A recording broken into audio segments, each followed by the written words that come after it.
Hello everyone, welcome to my channel do to study. तो आज हम पढ़ेंगे आईसीएसई क्लास 9 बायोलॉजी का चैप्टर नंबर 10 न्यूट्रिशन। एंड इस चैप्टर पे ये हमारा दूसरा वीडियो है, यानी कि पार्ट 2। ओके, तो पार्ट 1 वाले वीडियो में मैं ऑलरेडी आपको न्यूट्रिशन के बारे में, डाइट के बारे में, देन हमारे डिफरेंट टाइप्स ऑफ न्यूट्रिशन में हम कार्बोहाइड्रेट और फैट, ये दोनों टॉपिक के बारे में हम डिस्कस कर चुके हैं। आज की वीडियो में हम ये चैप्टर को कंप्लीट करेंगे। तो आज हम पढ़ेंगे proteins, then mineral salts, vitamins और वाटर के बारे में। ओके, तो without wasting time let's get started. Proteins क्या होता है? Proteins are large chemical, large molecules. Okay, so they are basically large chemical molecules. तो ये प्रोटीन्स में कौन कौन से एलिमेंट्स प्रेजेंट होते हैं? So they have carbon, hydrogen, oxygen and nitrogen. इनमें से नाइट्रोजन एक बहुत ही बड़ा एलिमेंट होता है प्रोटीन्स में। ओके, तो प्रोटीन्स जो है एमिनो एसिड से बने होते हैं, यानी कि the simpler units of protein is amino acid. जैसे आप पढ़े हैं कि सिंपलर यूनिट ऑफ फैट्स क्या है? Fatty acids and glycerol, isn't it? अगर आप नहीं पढ़े हैं देन पार्ट 1 वीडियो जाके देखें, जिसमें मैं आपको फैट्स के बारे में बताई हूँ। तो प्रोटीन्स का सिंपलर यूनिट्स है एमिनो एसिड्स। अब ये प्रोटीन्स हम क्यों लेते हैं? हमारे डाइट में प्रोटीन्स का होना इम्पोर्टेंट क्यों है? क्योंकि प्रोटीन्स की मदद से हमारे सेल का ग्रोथ होता है, और जो भी मीन्स टिश्यूज और सेल्स में जो भी वेयर एंड टियर आए रहते हैं, उन सब का रिपेयरिंग प्रोसेस में प्रोटीन्स हेल्प करते हैं। ओके, सो अगर कुछ इमरजेंसी है, यानी कि अगर हमारे बॉडी में कार्बोहाइड्रेट और फैट्स की कमी है, then in such cases proteins भी ऑक्सीडाइज होने के बाद एनर्जी प्रोवाइड करते हैं। ओके, अब कौन कौन से फूड प्रोटीन रिच है? We have food like pulses, then fish, meat, ये सब चीजें हमारे प्रोटीन्स में रिच होते हैं। ओके, अब अगर हमारे बॉडी में प्रोटीन की डेफिशिएंसी है, यानी कि करेक्ट अमाउंट में प्रोटीन नहीं है, देन वी मे सफर, या means then some deficiency diseases can occur. Okay, तो कौन कौन सा है वो deficiency disease? Kwashiorkor and marasmus. Okay, तो ये दोनों ही डिसीज बच्चों में देखे जाता है। इसलिए मैं पिछले वीडियो में बता रही थी कि जो ग्रोइंग एज में रहते हैं बच्चे, उन सबको प्रोटीन्स का बहुत ही means they need a lot of proteins in their diet. Okay, तो अब अभी हम क्वाशोर्कर और मेरास्मस के बारे में पढ़ेंगे। तो क्वाशोर्कर जो है ये यंग चिल्ड्रन को अफेक्ट करता है। ये कब होता है? ये तब होता है जब बच्चों को ब्रेस्ट फीडिंग बंद किया जाता है। Okay, so as you know, mother के मिल्क में बहुत ही हाई अमाउंट ऑफ प्रोटीन रहता है, बट जब ये ब्रेस्ट फीडिंग बंद हो जाता है, देन उनको वो प्रोटीन नहीं मिल पाता। तो इसके बाद जो भी उनको डाइट प्रोवाइड किया जाता है, उसमें कार्बोहाइड्रेट ज़्यादा होता है इन कंपेरिजन टू प्रोटीन्स। तो जिस केस में जब बच्चों को प्रोटीन बहुत ही कम मिलता है, then they suffer from kwashiorkor. Okay, now what are the symptoms of kwashiorkor? First is underweight, यानी कि वो बच्चे के एज के हिसाब से जितना वेट होना चाहिए उतना वेट ना होना, उससे बहुत कम होना। Then the second is belly protruding out. Okay, तो जो स्टमक है वो बाहर निकल कर आना। Okay, so this is belly protruding out. Then the third one is skin getting dark and scaly. Okay, skin जो है, जो बच्चों का skin है बहुत dark हो जाता है और scaly हो जाता है। Means scaly का मतलब है scales, you know, तो उसी तरह से थोड़ा रफ हो जाना। Okay, then we have stunted growth, यानी कि ग्रोथ एज के हिसाब से ग्रोथ ना होना, ग्रोथ बंद हो जाना या फिर ग्रोथ नहीं होना। Then we have loss of appetite. Loss of appetite का मतलब है खाना खाने का मन नहीं करना। Okay, then repeated diarrhoea. Means diarrhoea as you know it's a disease, तो वो बार बार होना। तो डायरिया में क्या होता है? लूज मोशंस होता है, that too very frequently. Okay, then enlarge liver and anaemia. तो लिवर जो है वो एनलार्ज होना मीन्स बड़ा हो जाना, और एनीमिया होना, anaemia is another disease. Then oedema of the feet and face. तो इडिमा क्या होता है? इडिमा का मतलब है स्वेलिंग। ओके, तो फेस और फीट जो है वो स्वेल हो जाता है। क्यों स्वेल होता है? Due to the accumulation of water, okay, in the tissues of feet and face. तो ये सब था हमारा क्वाशोकर का सिम्टम्स। तो ये सिम्टम्स जानना बहुत इंपॉर्टेंट होता है। देन कंट्रोल या ट्रीटमेंट मीन्स किस तरह से क्वाशोकर होने से हम बच सकते हैं। So the children who are suffering from kwashiorkor should be given a diet which is rich in proteins. Okay, so rich in protein means they should include pulses, egg, fish, milk, meat, all these things in their diet. Okay, then furthermore wheat, gram, peanuts, soybean, jaggery, ये सब भी क्वाशोकर के लिए अच्छा होता है। Then तो ये सब था क्वाशोकर के बारे में। अब हम जानेंगे मैरास्मस के बारे में। तो मैरास्मस भी एक ऐसा ही डिजीज है जो डेफिशिएंसी ऑफ प्रोटीन्स की वजह से ही होता है, और ये भी बच्चों में ही देखा जाता है। देन दोनों में डिफरेंस क्या है? क्वाशोकर जो है वो 1 to 5 years ऑफ एज, ये एज ग्रुप के बच्चों में देखा जाता है। बट मैरास्मस जो है ये 1 year के नीचे जो बच्चे हैं उनमें देखा जाता है। ओके, तो this is also due to sudden stoppage of breast feeding. Okay, then yes, और क्वाशोकर जो है ये होता है डेफिशिएंसी ऑफ प्रोटीन्स की वजह से।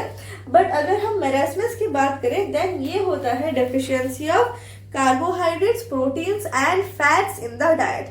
तो डाइट में कार्बोहाइड्रेट, प्रोटीन और फैट, ये तीनों न्यूट्रिएंट की कमी होने की वजह से मैरास्मस होता है। तो ये सब है क्वाशोकर और मैरास्मस के बीच में difference. Understood? Then next symptom क्या है? ओके, अभी हम सिम्टम्स के बारे में देखेंगे। सिम्टम्स क्या है मैरास्मस का देखेंगे। First one is less body weight like kwashiorkor. Kwashiorkor में भी अंडर वेट होते हैं बच्चे। Then we have degeneration resulting in a very weak body as if formed of muscle, skin and bones only. Degeneration का मतलब है जो means cells जो है वो सब degenerate हो जाना, यानी कि उनका जो efficiency है वो सब घट जाना। Then skin becomes loosely folded. तो झुर्रियां पड़ना, जो आप देखते हैं ना, जो एजेड लोग होते हैं, जो ओल्ड पीपल है, उनके हाथ सब में आप देखते हैं कि झुर्रियां पड़ते हैं। मीन्स झुर्रियां पड़ना नहीं, एक्चुअली जो स्किन जो है वो लूज हो जाता है और फोल्डेड हो जाता है। तो इस तरह का स्किन ये बच्चों का भी हो जाता है जो मैरास्मस डिसीज से सफर करते हैं। बट वेयर अगर हम क्वाशोकर की बात करें देन क्वाशोकर में स्किन डार्क और स्केली होता था। Okay, then thin face and thinning of limbs means पतले हो जाते हैं। फेस और लिम्स, हाथ पांव सब जो है वो भी बहुत पतला हो जाता है। Then retarded physical and mental growth. Yes, physical और मेंटल ग्रोथ ये दोनों ही रुक जाता है या फिर बहुत स्लो होता है जो एक नॉर्मल उस एज के बच्चों के कंपैरिजन में। देन रिब्स अपियरिंग प्रोमिनेंट, इतना पतले होने की वजह से, इतना सब डेफिशिएंसी होने की वजह से जो रिब्स है वो बहुत मीन्स स्किन, बस एक स्किन का लेयर है रिब्स के ऊपर, ऐसे लगता है। Okay, so these are the symptoms of marasmus. अब इसका कंट्रोल या ट्रीटमेंट क्या है?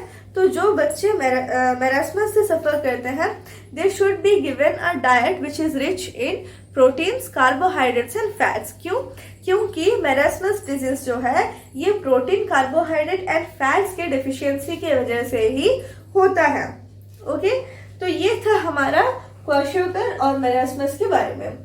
तो इट्स वेरी इंपॉर्टेंट कि आप इन डिसीजेस के बारे में जानें। ओके, और अपार्ट फ्रॉम दैट अगर हम एग्जाम पॉइंट ऑफ व्यू से बात करें देन आपको सिम्टम्स और ट्रीटमेंट ये दोनों के केस में याद रखना पड़ेगा, और जो डिफरेंस है वो भी याद रहना चाहिए। Okay, then let's move on to the next nutrient that is mineral salts. तो मिनरल सॉल्ट्स जो है वो हमारे डाइट में बहुत कम जरूरत मीन्स हमारे डाइट में वो होना बहुत इम्पोर्टेंट है, बट उसका क्वांटिटी बहुत कम होना चाहिए। ओके, मीन्स बहुत मिनरल सॉल्ट्स की हमें ज़रूरत नहीं है, बट जो थोड़ा कम ज़रूरी है वो पक्का डाइट में होना चाहिए, otherwise it will cause deficiency diseases due to these mineral salts. Okay, तो मिनरल सॉल्ट्स हमें बहुत सारे फूड से लाइक ग्रीन वेजिटेबल्स और फ्रूट्स, इन सारे फूड स्टफ से मिलते हैं। तो कुछ इम्पोर्टेंट मिनरल सॉल्ट्स के बारे में हम बात करते हैं। पहला है कैल्शियम एंड कैल्शियम। ओके, तो कैल्शियम जो है वो हमारे बॉडी में तो इम्पॉर्टेंट है, वो बोन फॉर्मेशन, बोन का स्ट्रेंथ, इन सबको एनहांस करने के लिए कैल्शियम की ज़रूरत है। इसके अलावा हमारे बॉडी में जो ब्लड क्लॉट होता है, मीन्स कहीं पर कट हो जाने से ब्लड, जो पूरा ब्लड है वो फ्लो नहीं होने के लिए हमारे बॉडी में खुद ब खुद एक मैकेनिज्म है जिसकी वजह से ब्लड क्लॉट हो जाता है वह जगह पर। अब देखते हैं कि एक थोड़ा से डार्क होकर रेड कलर का एक पैच की तरह बन जाता है जहां पर यह जहां से ब्लड फ्लो होता है। तो ये जो ब्लड क्लॉटिंग के प्रोसेस में हमें कैल्शियम होना बहुत जरूरी है। Okay, so it helps in the process of clotting of blood. Then next mineral salt is phosphorus. तो फॉस्फोरस कई सारे केमिकल प्रोसेस में यूज होता है। हमारे बॉडी में बहुत सारे केमिकल प्रोसेस चलते रहते हैं जिनमें फॉस्फोरस की जरूरत होती है। So some of them are like production of chemical energy during cell respiration. Okay, तो कौन कौन से फूड है जो ये कैल्शियम और फॉस्फोरस में रिच है? They are milk, meat, eggs, fish, pulses, vegetables etcetera. Okay, तो ये सब था कैल्शियम और फॉस्फोरस के बारे में। नेक्स्ट हम जानेंगे आयरन के बारे में। तो आयरन भी हमारे बॉडी में बहुत इंपॉर्टेंट है। हमारे बॉडी में जो ब्लड है, ब्लड में एक मेजर पोर्शन हीमोग्लोबिन है, और ये हीमोग्लोबिन के फॉर्मेशन प्रोसेस के लिए आयरन का होना बहुत इंपॉर्टेंट है। ओके, तो अगर हमारे बॉडी में आयरन का डेफिशिएंसी है, then we can suffer from a deficiency disease like anaemia. Understood? तो कौन कौन सा है फूड स्टफ्स जो आयरन में रिच है? They are green leafy vegetables and liver etc. Okay, next mineral salt is iodine. तो आयोडीन हमारे बॉडी में करेक्ट अमाउंट में होना बहुत ही जरूरी है। Why? For the proper functioning of thyroid. Okay, तो अगर हमारे बॉडी में आयोडीन का डेफिशिएंसी होता है, then we may suffer from goiter. Okay, so कौन कौन सा फूड आयोडीन में रिच रहता है? Food like vegetables, mineral water, etc. Then potassium and sodium are needed for cell permeability, especially in nerve cells. So nerve cells में impulse का transfer होने के लिए ये सब चीज़ों के लिए पोटेशियम और सोडियम का बहुत ही बड़ा रोल रहता है, because they help in cell permeability. Okay, source क्या है? Most foods and table salt. तो आपकी बुक में एक टेबल दिया गया होगा जिसमें मैक्रोन्यूट्रिएंट्स और माइक्रोन्यूट्रिएंट्स के नाम, उसके सोर्सेस, फंक्शन और डेफिशिएंसी डिजीजेस दिए गए होंगे। सो इट्स इंपॉर्टेंट कि आप उसे पढ़ें। Okay, so this was all about mineral salts. Next हम पढ़ेंगे वाइटामिन्स के बारे में। तो वाइटामिन्स क्या है?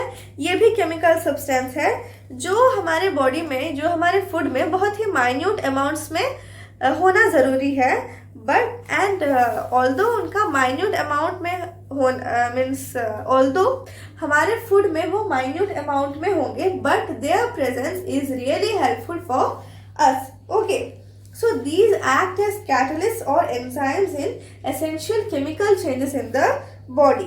Okay, तो हर एक विटामिन का हर एक स्पेशल फंक्शन होता है। अब विटामिन्स भी दो तरह के होते हैं, fat soluble and water soluble.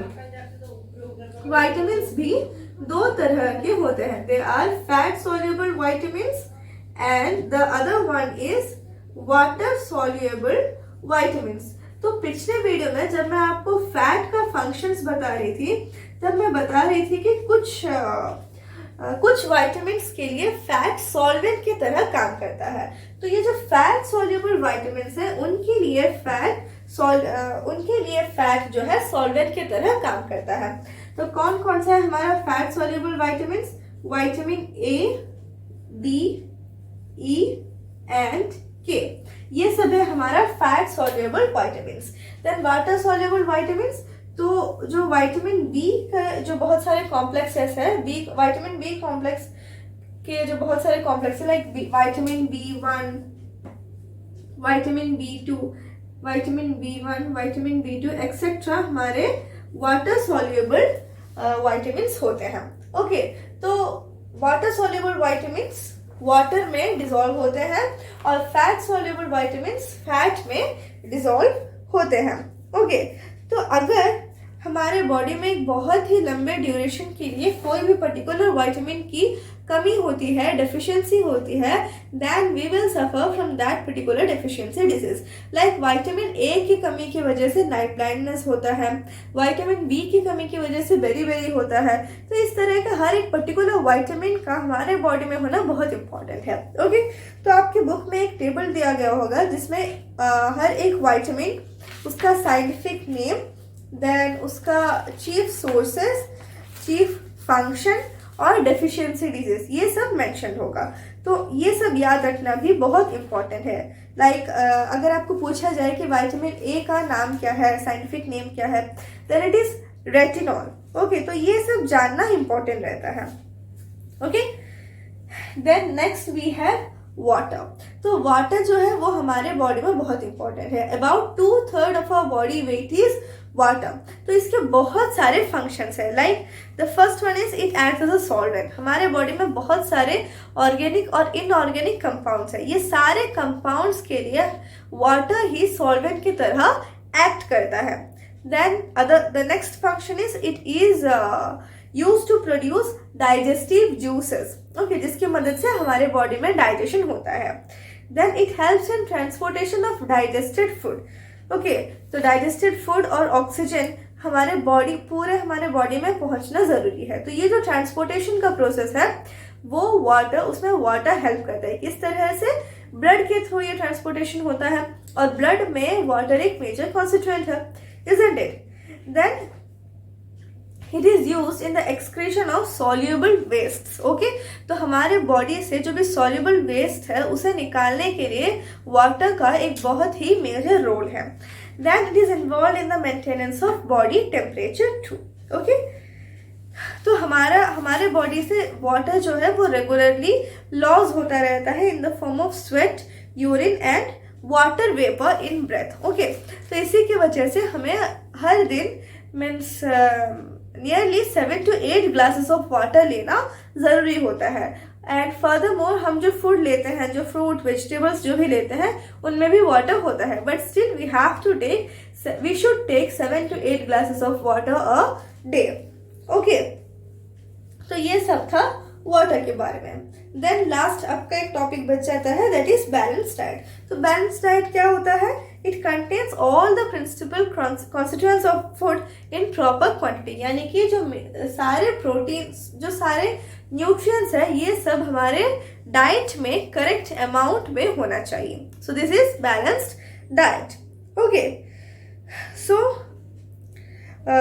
और एक लास्ट छोटा सा टॉपिक है, दैट इज छोटा सा एक डेफिनेशन है, दैट इज मैल न्यूट्रिशन। तो मैल न्यूट्रिशन क्या होता है? ये एक ऐसा कंडीशन है जो तब होता है जब हमारे बॉडी में डेफिशिएंसी ऑफ वेरियस न्यूट्रिएंट्स होता है। Okay, so malnutrition is the condition in which a person suffers due to lack or deficiency of one or more essential elements of food. Okay, so this was all about this chapter. इस video के साथ हम ये chapter 10 nutrition को and करते हैं। I hope कि मैं जितना समझाई, जितना पढ़ाई आपको समझ में आया होगा। Now if you have any doubt you can write it in the comment section. Okay, so till the next video, keep studying and bye bye.